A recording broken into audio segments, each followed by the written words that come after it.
মাননীয় speaker, 5ই August আমার ছোট্ট জাবির ইব্রাহিম হয় এবং অতিরিক্ত রক্তক্ষরণে শাহাদত বরণ করে। মাননীয় স্পিকার, আমি যখন ওকে দেখছিলাম তখন দেখছিলাম ও সাদা ফ্যাকাশ হয়ে গিয়েছে। একটা ফোঁটা বিন্দু রক্ত ওর ভিতরে ছিল না, পুরোটা রক্ত এই জমিনে পড়ে গিয়েছে। মাননীয় স্পিকার, আমার ছেলের মতো অসংখ্য শহীদের রক্ত ও বীর সন্তানের অঙ্গহানির আর্তনাদে ভাসছে এই জাতীয় সংসদ। দীর্ঘ 17 বছর পর নানা জুলুম নির্যাতনের পর এই স্নাত জাতীয় সংসদে আবারও অধিবেশন চলছে বাজেট আলোচনা, যা কিনা জুলাই না আসলে আসলে সম্ভব হতো না। মাননীয় স্পিকার, আমি মাননীয় অর্থমন্ত্রীকে ধন্যবাদ জানাতে চাই। 2026-27 সালের বাজেটে জুলাই শহীদ পরিবারগুলোর জন্য মাসিক ভাতা, আহত যোদ্ধাদের জন্য শ্রেণীভিত্তিক ভাতা এবং আবাসন সহায়তার জন্য 300 কোটি টাকার বরাদ্দ রাখা হয়েছে। মাননীয় স্পিকার, একজন বাবা অথবা মা সকল সুযোগ সুবিধার ঊর্ধ্বে যেটা চায় সেটা হলো তার সন্তানের হত্যার বিচার। দৃশ্যমান বিচার ছাড়া কোনোভাবেই ফ্যাসিবাদী ব্যবস্থার বিলুপ্তি সম্ভব নয়। বর্তমান সরকারের কাছে আমাদের দাবি প্রত্যেকটা হত্যাকাণ্ডের বিচার।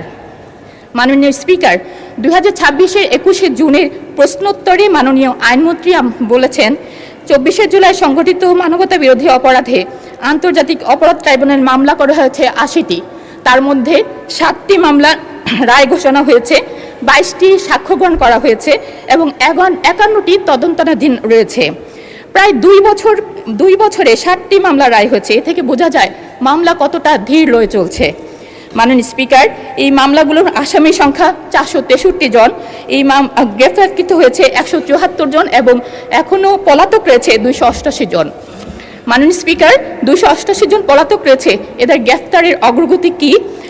মাননীয় স্পিকার, আমি আপনার মাধ্যমে মাননীয় আইনমন্ত্রীর কাছে দাবি জানাচ্ছি, প্রতি সেশনে শহীদ সন্তানের বিচারিক কাজের আপডেট জানিয়ে আমাদের বাবা মাদেরকে আশ্বস্ত করবেন। মাননীয় স্পিকার, জুলাই বিপ্লব শহীদের সংখ্যা 1000-এরও বেশি ছিল, কিন্তু আমরা এ পর্যন্ত গেজেটভুক্ত করতে পেরেছি মাত্র 834 জনের। বাকি 50 জন শহীদের তালিকা এখনও পর্যন্ত তালিকাভুক্ত হতে পারেনি। সুষ্ঠু তদন্ত সাপেক্ষে আহত জুলাই যোদ্ধা ও শহীদের গ্যাজেটভুক্তিকরণে প্রয়োজনীয় বরাদ্দ রাখা হোক। মাননীয় স্পিকার, ভোগান্তিতে রয়েছে জুলাই আন্দোলনের অঙ্গ হারানো বীর যোদ্ধারা। তাদের সঠিক ক্যাটাগরি হচ্ছে না, ঠিকমতো সেবা পাচ্ছে না। একজন আহত যোদ্ধা যারা আন্দোলনে হাত চলে গিয়েছে, সে কিভাবে ক্যাটাগরিতে থাকতে পারে? মাননীয় স্পিকার, এ ব্যাপারে আমি আপনার সুষ্ঠু তদন্তের দাবি রাখছি। মাননীয় স্পিকার, 844 জন শহীদ এবং 14,407 জন আহত যোদ্ধা স্বীকৃত। এই সংখ্যাগুলো পরিসংখ্যান নয়, প্রতিটির পেছনে আছে একটি বিপর্যস্ত পরিবার। এই পরিবারগুলোর পাশে শুরু থেকে যে প্রতিষ্ঠানটি দাঁড়িয়েছে সেটি হলো জুলাই শহীদ স্মৃতি ফাউন্ডেশন। আর্থিক সহায়তা, চিকিৎসা, পুনর্বাসন, মানসিক স্বাস্থ্যসেবা, স্মৃতি সংরক্ষণ সবকিছু এক ছাদের নিচে। এই পর্যন্ত 831টি শহীদ পরিবার এবং 6127 জন আহত যোদ্ধাকে নিয়ে 120 কোটি টাকা সহায়তা দেওয়া হয়েছে সম্পূর্ণ স্বচ্ছতার সাথে, যা তাদের একনাবিল সিএফএম অডিট রিপোর্টে প্রমাণিত রয়েছে। কিন্তু মাননীয় স্পিকার, গত 3 মাসে এই ফাউন্ডেশনটি কর্মীরা বেতন পাননি, ঈদ বোনাস পাননি। যারা নিজের বেতনের টাকা থেকে আহত শহীদ পরিবারকে সাহায্য করেছেন তারা আজ নিজেরাই সংকটে। মাননীয় স্পিকার, আমি সংসদে 3টি সুনির্দিষ্ট দাবি জানাচ্ছি এই প্রতিষ্ঠানটির জন্য। আর্থিক কোডের মাধ্যমে এই প্রতিষ্ঠানটিকে প্রয়োজনীয় বরাদ্দ দেওয়া হোক। অবশিষ্ট শহীদ পরিবার ও আহত যোদ্ধার জন্য সরকার প্রতিশ্রুত অবশিষ্ট 263 কোটি টাকা বরাদ্দ দেওয়া হোক। মুক্তিযুদ্ধ বিষয়ক মন্ত্রণালয় অথবা সমাজতন্ত্র মন্ত্রণালয় এই ফাউন্ডেশনটিকে আনুষ্ঠানিক সহযোগী প্রতিষ্ঠান হিসাবে স্বীকৃতি দিক, কারণ এই ফাউন্ডেশনের কাছে আছে স্বচ্ছতা, অভিজ্ঞতা, ওয়ান স্টপ সক্ষমতা এবং সবচেয়ে বড় কথা মানুষের বিশ্বাস।